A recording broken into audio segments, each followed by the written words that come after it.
Kelsey Plum with the chirp? Why? I don't know, dude. Why? Not to tattletale, but 0 members of Team Clark were very present for that. But no, we were just we had a very that really needed to be mentioned. I just hate that because like this is what we've always wanted as a league. So like who cares who gets the credit? And if you're smart, you're making money off of them. Yeah. Like you are literally making money from the viewership. So basically, Sophie Cunningham is saying that Kelsey Plum wanted to kind of take the credit. Caitlin Clark recently made some remarkable statements during a podcast appearance that have caught significant attention. Her comments, while surprising in their directness, appear to be accurate observations about the current state of professional women's basketball. Clark discussed her experience playing alongside teammates who struggle with fundamental basketball concepts. She referenced players like Natasha Howard, who often appears to hinder team flow, and Alyssa Smith, described as similar to Howard but with fewer redeeming qualities across all basketball fundamentals. These players, along with others on various rosters, demonstrate a concerning lack of understanding regarding off-ball movement and basic team coordination. Kind of take the credit for the shirt thing. And pretty much throwing Caitlin under the bus. But just like I keep telling you, as much as I love Kelsey Plum too, I really like her. But I'm here to tell you guys, she's a part of the problem too. This we don't like Caitlin narrative for whatever reason. And we already know the reason they don't like Caitlin. They don't like Caitlin Clark because Caitlin Clark is the face of the league, bro. It just is what it is, man. I just hate. During the podcast conversation about Lisa Bluter and post players, Clark shared her perspective on coaching differences between college and professional levels. She explained how her former Iowa coach ran structured practices with clear intentions, ensuring every player understood their responsibilities and positioning. Clark noted that Bluter was exceptionally skilled at getting everyone synchronized, regardless of individual basketball intelligence levels. The most striking comment came when Clark expressed bewilderment about professional players' lack of basic court awareness. She questioned how athletes at the highest level don't understand proper positioning and movement patterns. I just hate for this to be a thing. But at the end of the day, this is where we're at, bro. A lot of these women just don't like Caitlin Clark because she's the face of the league, man. And it's just an unfortunate situation, but this is where we're at. Now, will she get accepted by the women? We don't know yet. But hell, I just did a video not too long ago kind of explaining. This observation stemmed from her experience with systematic college training, where players learn specific reactions to different offensive actions. The Indiana Fever exemplifies. Hell, I just did a video not too long ago kind of explaining my thoughts and my beliefs about this whole Caitlin Clark civil rights thing. Because not only is she being violated on the basketball court, she's also being violated off the court with certain people of the media pushing this narrative that Paige is better. She's not the face of the league. And she is pretty much, with her being the face of the league, but not only that, it's just. She noted that the Fever, despite their struggles, aren't even among the least basketball-smart teams in the league, suggesting widespread issues throughout the WNBA. The discussion touched on coaching quality differences between college and professional basketball. While some suggested promoting Bluter to a head coaching position, there's recognition that college coaching success doesn't automatically translate to professional effectiveness. The salary disparity plays a significant role, with top college coaches earning substantially more than most WNBA coaches. Stephanie White serves as an example of this disconnect, having found success in professional coaching despite struggling significantly during her college tenure at Vanderbilt. But not only that, it's just that them saying that the Indiana Fever is better without her, which is mind-blowing to me, but at the end of the day, man, it is what it is, dog. It's very unfortunate that this is where we're at, but going back to Sophie Cunningham podcast, let me see if I can pull it up here. Let me see. So a new episode has come out, I believe, yesterday or today. Let me head on over there. Hopefully you guys can see this.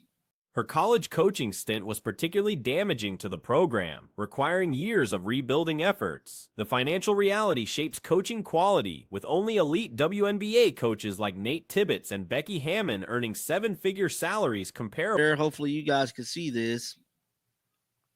So this is the podcast here. Show me something. 250,000 views the first episode.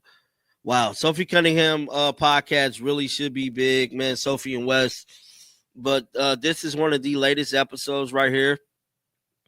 And as you guys can see here, she's been real consistent when dropping, bro. They've been dropping. Look like an episode a day since it came out.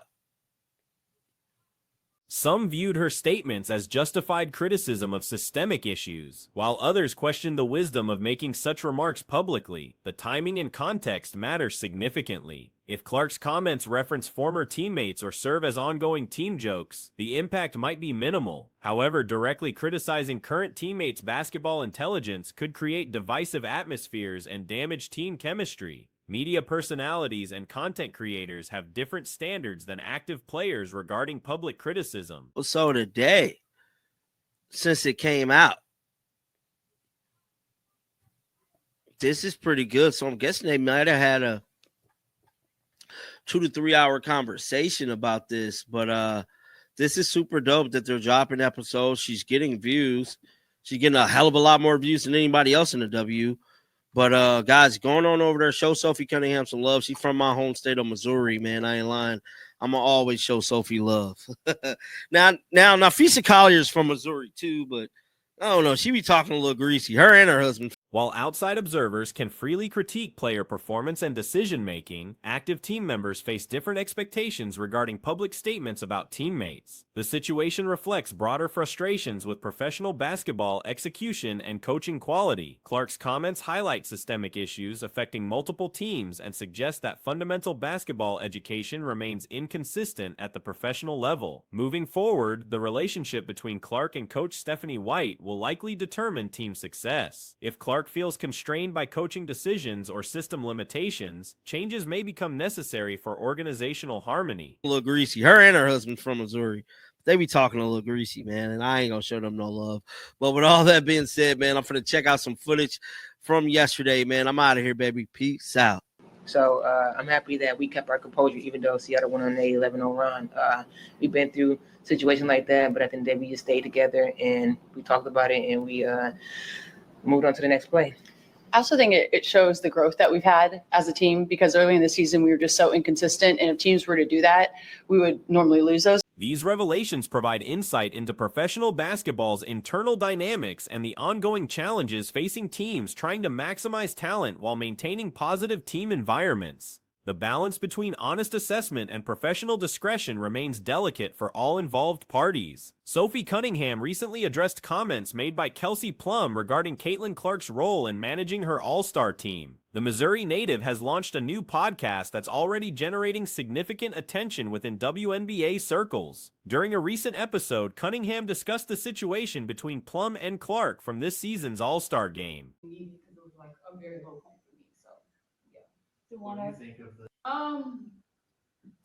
So that is DeWanna Bonner after the game, bro.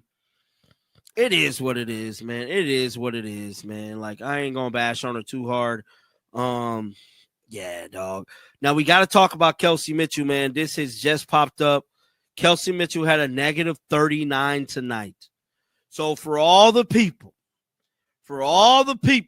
saying that this is Kelsey Mitchell team and Kelsey Mitchell. In the audio clip, she questioned Plum's motivations and noted that none of Team Clark's members were particularly engaged during certain moments. Cunningham expressed frustration about the situation, emphasizing that this kind of attention and viewership is exactly what the league has always sought. She pointed out that smart players should capitalize on the increased visibility and revenue opportunities that come with higher viewership numbers. The implication was that Plum seemed interested in taking credit for certain promotional activities while potentially undermining Clark's position. This situation reflects a broader tension within the league regarding Clark's prominence. That this is Kelsey Mitchell team and Kelsey Mitchell, the best player on the team, and all these different things. How the hell did she get a negative 39 tonight?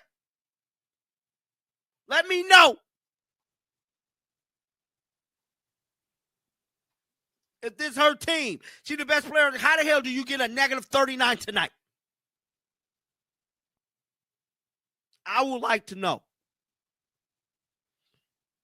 Because I'm pretty sure everyone in the chat would like to know. Despite personal appreciation for Plum as a player, there appears to be resistance from some quarters toward Clark's status as the league's most recognizable figure. This reluctance seems rooted in Clark's emergence as the primary face of women's professional basketball. The dynamic creates an unfortunate scenario where acceptance remains uncertain. Clark faces challenges both during games and in media coverage, with some narratives suggesting alternative players deserve more recognition or that teams perform better without certain star players. These claims appear questionable given the evidence of improved attendance and engagement.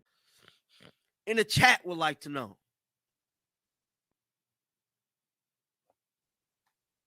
So here go to stat patting Alyssa Thomas speaking about her triple-double that was stat padded, complete stat padded.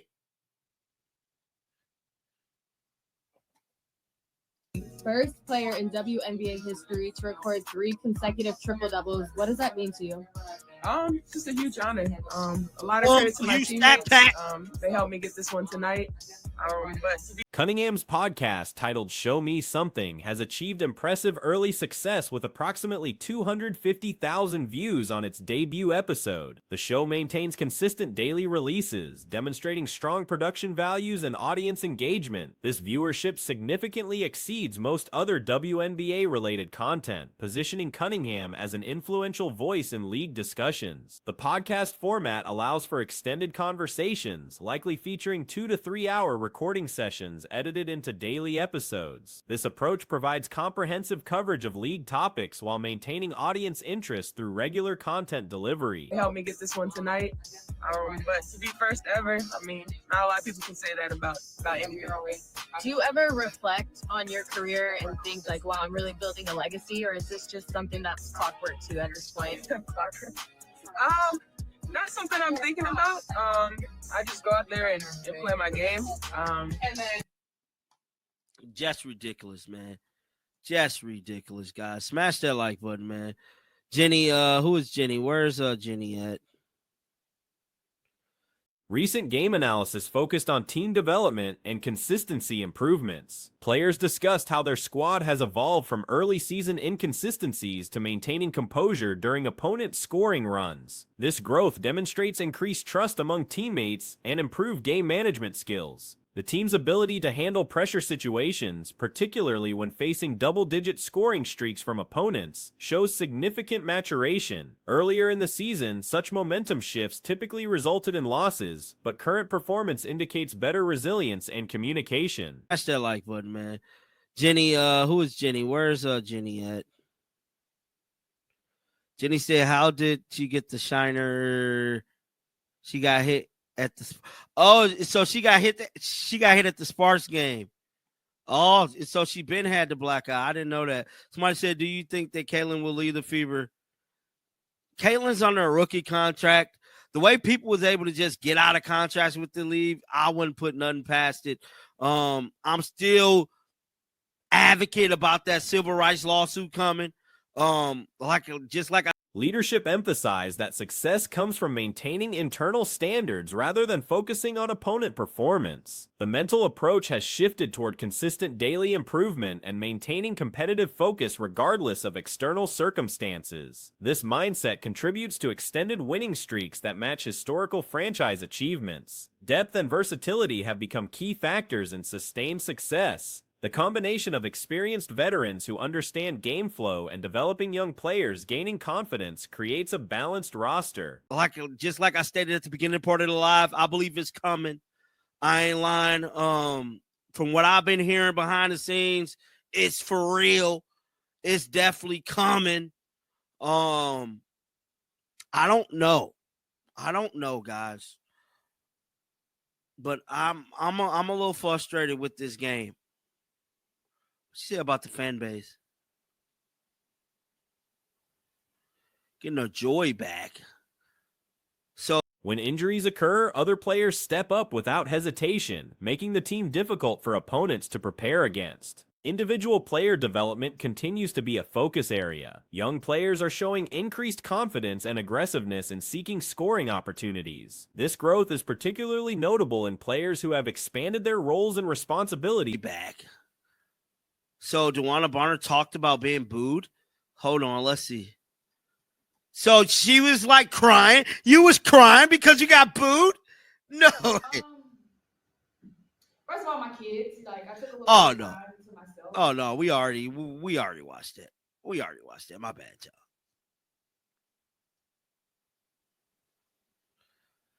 The Kalen salad. Oh man. I'm just lost for words, guys. It is late. Experienced players serve as stabilizing forces, maintaining even temperament during challenging moments and making smart decisions under pressure. Their high basketball IQ and trustworthiness on both ends of the court provide the foundation for team success. The coaching staff has successfully adapted player roles to maximize team effectiveness. Players who previously operated in specific positions have expanded their skill sets to become more versatile contributors. This includes developing facilitation skills and defensive versatility that may not have been required in previous roles. The Kalen salad. Oh man. I'm just lost for words, guys. It is late. I appreciate you guys walking out. Scott Agnes has the post-game conference uploaded. So if he's talking right now, he do. Let's see here. All right, I'll watch some of this with y'all. So Scott Agnes, let me see here. I'll watch some of this with y'all, man. Oh, actually, the Indiana Fever just posted. So let's see.